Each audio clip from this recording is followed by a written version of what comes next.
Hello friends, just రోజుకొక ఛాయ్ ఖర్చుతో లేదా ఒక సిగరెట్ ఖర్చుతో 60 లక్షల ఇన్సూరెన్స్ తీసుకోవచ్చని మీకు తెలుసా? అది కూడా ఎటువంటి ఇన్కమ్ ప్రూఫ్ లేకుండా, మెడికల్ టెస్టులు లేకుండా. రోజు కూలి చేసుకునేవారు, వ్యవసాయం చేసుకునేవారు, చిల్లర కొట్టు నడిపేవారు, ఇతర చిన్న స్థాయి ప్రైవేట్ ఉద్యోగం చేసుకునేవారు, ఇలా ఎవరైనా సరే తీసుకునే పాలసీ ఇది. అయితే చాలామందికి అవగాహన లేక, తెలియక విపత్కర పరిస్థితుల్లో వారి కుటుంబానికి ఆర్థిక భరోసాని కల్పించలేకపోతున్నారు ఫ్రెండ్స్. ఈ వీడియోలో ఫుల్ డీటెయిల్స్ తెలుసుకుందాం. ఇక పాలసీ విషయానికి వస్తే ఇది ఎస్బీఐ బ్యాంక్ అందించే group personal accident insurance friends. ప్లాన్ల ప్రకారంగా ఎంత ప్రీమియం కడితే ఎంత ఇన్సూరెన్స్ కవరేజ్ వస్తుందో తెలుసుకుందాము. ప్లాన్ 1 సంవత్సరానికి ₹1000 కట్టాలి ఫ్రెండ్స్. అంటే మీరు రోజుకి ₹2.70 కడుతున్నట్టు లెక్క. ఇన్సూరెన్స్ కవరేజ్ 20 లక్షలు వస్తుంది. తర్వాత ప్లాన్ 2లో సంవత్సరానికి 2000 కడితే 40 లక్షల ఇన్సూరెన్స్ కవరేజ్ వస్తుంది. అంటే రోజుకి మీరు ₹5.40 కడుతున్నట్టు లెక్క. ప్లాన్ 3 విషయానికి వస్తే సంవత్సరానికి మీరు జిఎస్టితో కలిపి 3000 కట్టాల్సి ఉంటుంది. ఇన్సూరెన్స్ కవరేజ్ 60 లక్షలు వస్తుందన్నమాట. అంటే జస్ట్ మీరు రోజుకి ₹8 ఖర్చు చేయాల్సి ఉంటుంది. అయితే సంవత్సరానికి 1000, 2000, 3000 కాకుండా ఇంకా తక్కువ కడతామంటే కూడా ఎస్బీఐ మీకు ₹100 ప్రీమియంతో బేస్ ప్లాన్ కూడా ఇస్తుంది. 2 లక్షల కవరేజ్ అనేది వస్తుంది. అదే 200 కడితే 4 లక్షల కవరేజ్, 500 కడితే 10 లక్షల కవరేజ్ అనేది వస్తుంది ఫ్రెండ్స్. ఇవి కూడా మీకు అందుబాటులో ఉన్నాయి. ఇక ఏ ఏ ప్రమాదాలకు ఈ ఇన్సూరెన్స్ అనేది వర్తిస్తుంది అంటే మనకు కేవలం రోడ్డు ప్రమాదాలకే ఇది పరిమితం కాదన్నమాట. అన్ఎక్స్పెక్టెడ్ ప్రమాదం ఏది జరిగినా కూడా, లేదా మరణం సంభవించినా లేదా అంగవైకల్యం సంభవించినా కూడా బీమాని క్లెయిమ్ చేయొచ్చు ఫ్రెండ్స్. అయితే ఏమేమి జరిగితే వస్తాయంటే రోడ్డు, రైలు లేదా విమాన ప్రమాదాలు జరిగినప్పుడు ఈ ఇన్సూరెన్స్ అనేది వర్తిస్తుంది. కరెంటు షాక్లు కొట్టినప్పుడు, తర్వాత పాము లేదా తేలుకాటు కరిచినప్పుడు, భవనాలు కూలిపోవడం, వరదలు లేదా ఇతర ప్రకృతి వైపరీత్యాలు ఏవైతే ఉంటాయో అవి సంభవించినప్పుడు కూడా ఈ పాలసీ అనేది మనకు వర్తించడం జరుగుతుంది. అదేవిధంగా ఇంట్లో కాలు జారి పడటం కానీ, అగ్ని ప్రమాదం జరగడం వల్ల కానీ, ఏమైనా శాశ్వత అంగవైకల్యం కానీ లేదా వ్యక్తి మరణించినప్పుడు కానీ మనకు ఈ ఇన్సూరెన్స్ అనేది కవరేజ్ అనేది వస్తుంది ఫ్రెండ్స్.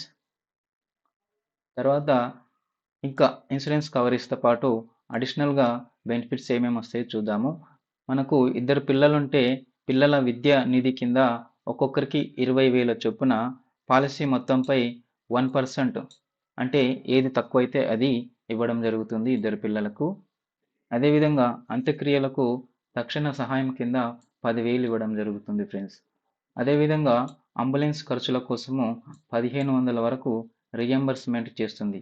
అంటే ఫస్ట్ మనము చేతి నుంచి పెడితే దాన్ని మళ్ళీ తిరిగి ఇస్తుందన్నమాట. తర్వాత శాశ్వత అంగవైకల్యం జరిగినప్పుడు వీల్ చైర్ లేదా వాహనాన్ని మార్చుకోవడానికి, మనకు అనుగుణంగా వాహనాన్ని మార్చుకోవడానికి లేదా ఇంటిని మార్చుకోవడానికి పాలసీ మొత్తంలో 1% గరిష్టంగా లేదా 20,000 గరిష్టంగా మనకు ఇవ్వడం జరుగుతుంది ఫ్రెండ్స్. ఇక ఈ పాలసీని తీసుకోవాలంటే అర్హతలు ఏంటో చూద్దాము. వయసు 18 సంవత్సరాల నుండి 65 సంవత్సరాల లోపు ఉన్న ప్రతి భారతీయుడు కూడా ఎవరైనా తీసుకోవచ్చు ఈ పాలసీని. అయితే ఎస్బీఐలో తప్పనిసరిగా కరెంట్ అకౌంట్ కానీ లేదా సేవింగ్ బ్యాంక్స్ అకౌంట్ కానీ ఉండాలి ఫ్రెండ్స్.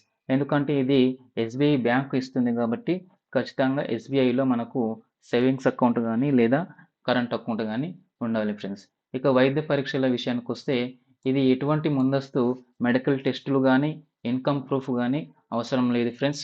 జస్ట్ మనకు ఎస్బీఐలో అకౌంట్ ఉంటే చాలు.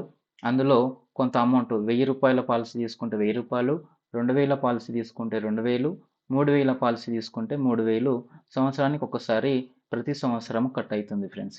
ఇది మీరు బ్యాంకుకు ఆటో డెబిట్ ఆప్షన్ పెట్టుకుంటే ఆటోమేటిక్గా అదే కట్ అవుతుంది ఫ్రెండ్స్. ఇక మినహాయింపులు అంటే ఎప్పుడు ఈ పాలసీ వర్తించదు అంటే సొంతంగా మనము మనము ఆత్మహత్య చేసుకుంటే కానీ ఈ పాలసీ వర్తించదు. లేదా మద్యం లేదా డ్రగ్స్ సేవించి వెహికల్ నడిపేటప్పుడు ప్రమాదం జరిగితే ఈ పాలసీ అనేది వర్తించదు ఫ్రెండ్స్. అదేవిధంగా సహజ మరణాలు లేదా హార్ట్ అటాక్ వస్తే అప్పుడు కూడా ఈ పాలసీ అనేది వర్తించదు.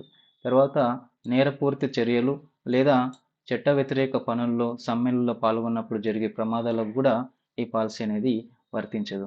అదేవిధంగా military, police duty, army, navy, air force లేదా పారామిలిటరీ సేవలు అందిస్తున్న వారికి కూడా ఈ గ్రూప్ పాలసీ అనేది వర్తించదు ఫ్రెండ్స్. వారికి సెపరేట్ పాలసీ అనేది ఉంటుంది, అది వర్తిస్తుంది. ఇది మాత్రం వర్తించదు ఫ్రెండ్స్. సో ఈ పాలసీని ఎలా తీసుకోవాలి, ఎలా కొనాలి అంటే మీరు మీ యొక్క నియరెస్ట్ ఎస్బీఐ బ్రాంచ్కి వెళ్తే మీరు SBI group personal accident policy కావాలని చెప్తే వాళ్ళు ఒక ఫామ్ ఇస్తారు ఫ్రెండ్స్. అది నింపుకొని అక్కడనే సబ్మిట్ చేస్తే అయిపోతుంది. లేదా మీ యొక్క ఎస్బీఐ యోనో బ్యాంకు ద్వారా ఇన్సూరెన్స్ సెక్షన్లోకి వెళ్ళి జస్ట్ నిమిషాల్లోనే మీరు ఈ పాలసీని కొనొచ్చు. జస్ట్ మీ అకౌంట్లో ఏముండాలంటే అమౌంట్ ఉండాలి. 1000 అయితే 1000, 2000 అయితే 2000, 3000 అయితే 3000 ఫ్రెండ్స్. తర్వాత పాలసీ అప్లై చేసుకోవడానికి ఏమేమి డాక్యుమెంట్స్ కావాలి, ఒకవేళ దురదృష్టవశాత్తు ఏమైనా ఇన్సిడెంట్ జరిగినప్పుడు క్లెయిమ్ చేసుకోవడానికి కూడా ఏమేమి డాక్యుమెంట్స్ కావాలో తెలుసుకుందాం ఇప్పుడు. పాలసీ తీసుకోవడానికి కావాల్సిన డాక్యుమెంట్స్ మీ దగ్గర ఖచ్చితంగా ఎస్బీఐ పాస్బుక్ అనేది ఉండాలి. సేవింగ్స్ అకౌంట్దైనా లేదా కరెంట్ అకౌంట్దైనా. Aadhaar card and PAN card, KYC కూడా చేసుకోవాల్సి ఉంటుంది. ఈ 2 ఇస్తే మీకు ఆటోమేటిక్ కేవైసీ వాళ్ళే చేస్తారు. తర్వాత నామినీ, ఏదైనా ఇన్సిడెంట్ జరిగినప్పుడు బీమా మొత్తం ఎవరికి ఇవ్వాలని చెప్పేసి వారి పేరు, నామినీ పేరు, వయస్సు అండ్ మీతో వారికి గల రిలేషన్ సంబంధం, అంటే తండ్రి అయితే తండ్రి, తల్లి అయితే తల్లి, భార్య అయితే భార్య, భర్త అయితే భర్త, ఇలా అన్నమాట నామినీ డీటెయిల్స్ ఇవ్వాల్సి ఉంటుంది. తర్వాత అప్లికేషన్ ఫాము మీరు ఫిల్ చేయాల్సి ఉంటుంది. ఎస్బీఐలో ఇస్తారు అడిగితే, లేదా యోనో ద్వారా అయినా మీరు కొనుక్కోవచ్చు. ఇది friends SBI group personal accidental policy గురించి. వెంటనే మీరు ఎస్బీఐ బ్యాంకుకి వెళ్ళి కానీ యూనో యాప్ ద్వారా కానీ ఈ పాలసీని తీసుకొని సెక్యూర్గా ఉండండి. వీడియో నచ్చితే లైక్, షేర్, సబ్స్క్రైబ్ చేసుకోండి ఫ్రెండ్స్. తప్పకుండా వీడియోను వేరే వాళ్ళకి షేర్ చేయండి ఫ్రెండ్స్.